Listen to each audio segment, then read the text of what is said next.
அனைவருக்கும் சலாம். தினமணி பத்திரிகை செய்தி. பாஜகவுடன் சிவசேனையை இணைக்குமாறு கூறினாரா அமித்ஷா? மகாராஷ்டிரா மாநிலத்தில் முதல்வர் பதவி வேண்டுமென்றால் பாஜகவுடன் சிவசேனையை இணைத்து விடுமாறு துணை முதல்வர் ஏக்நாத் ஷிண்டேவிடம் மத்திய உள்துறை அமைச்சர் அமித்ஷா கூறியதாக சிவசேனை உத்தவ் தலைவர் சஞ்சய் ராவுத் கூறியிருக்கிறார். மகாராஷ்டிரா மாநிலத்தில் முதல்வராக பதவியேற்றிருக்கும் தேவேந்திர ஃபட்னவிஸ் தன்னை ஓரம் கட்டி வருவதாக கடந்த பிப்ரவரி 22 அமித்ஷாவை நேரில் சந்தித்த துணை முதல்வர் ஏக்நாத் ஷிண்டே புகார் கொடுத்திருப்பார்.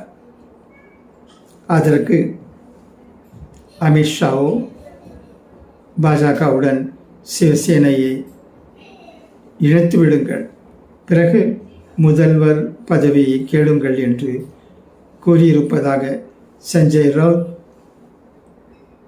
சாம்னாவில் எழுதிய கட்டுரையில் குறிப்பிட்டுள்ளார். ஷிண்டேவின் அரசியல் எதிர்காலம் மற்றும் பாஜகவின் உள் மாநில தலைவர்கள் மற்றும் தேசிய தலைவர்களுக்கு இடையேயான சமநிலை போன்றவை குறித்தும் சாம்னா கேள்வி எழுப்பியிருக்கிறது. இந்த கூற்றுக்கு ஷிண்டேவும் மற்றொரு துணை முதல்வருமான அஜித் பவார் இது நகைச்சுவைக்குரியது என்று கருத்து தெரிவித்துள்ளனர்.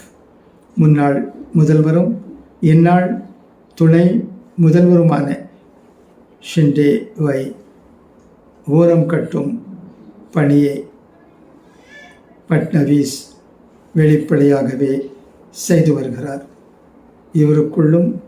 இருவருக்குள்ளும் பனிப்போர் மூண்டிருக்கும் நிலையில் அமித்ஷாவை ஷிண்டே சந்தித்தது புகார் பட்டியல் வாசிக்கத்தான் என்று கூறப்பட்டது. இந்த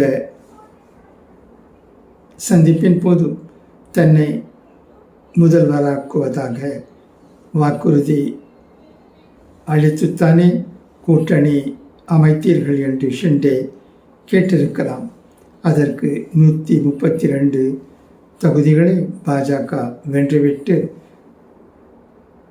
வேறு கட்சித் தலைவரை எப்படி முதல்வராக்க முடியும் என்றும் பாஜகவுடன் சிவசேனையை இணைத்துவிட்டு வந்து முதல்வர் பதவியை கேளுங்கள் என்றும் அமித்ஷா கூறியிருப்பார் என்றும் அந்த சாம்னா கட்டுரை விவரிக்கிறது.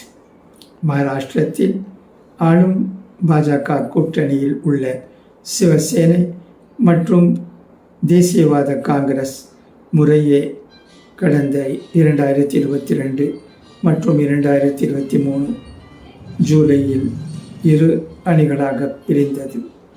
ஏக்நாத் ஷிண்டே தலைமையிலான சிவசேனையையும் அஜித் பவார்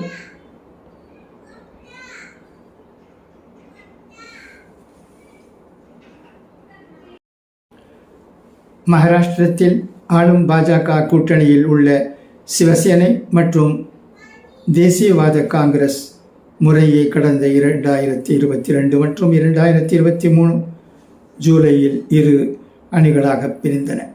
ஏக்நாத் ஷிண்டே தலைமையிலான சிவசேனையையும் அஜித் பவார் தலைமையிலான தேசியவாத காங்கிரஸையும் தேர்தல் ஆணையம் அங்கீகரித்தது.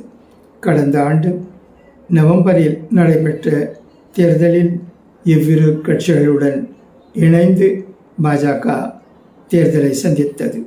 தேர்தல் முடிவில் பாஜக கூட்டணி அசுர பலத்துடன் ஆட்சியை கைப்பற்றியது. ஏக்நாத் ஷிண்டே, அஜித் பவார் துணை முதல்வராகினர். முந்தைய ஆட்சியில் முதல்வராக இருந்த ஏக்நாத் ஷிண்டேவுக்கும் தற்போதைய முதல்வர் தேவேந்திர பட்னவிஸுக்கும் கருத்து மோதல் நிலவுவதாக தொடர்ந்து தகவல்கள் வெளியாகி வருகின்றன. நன்றி.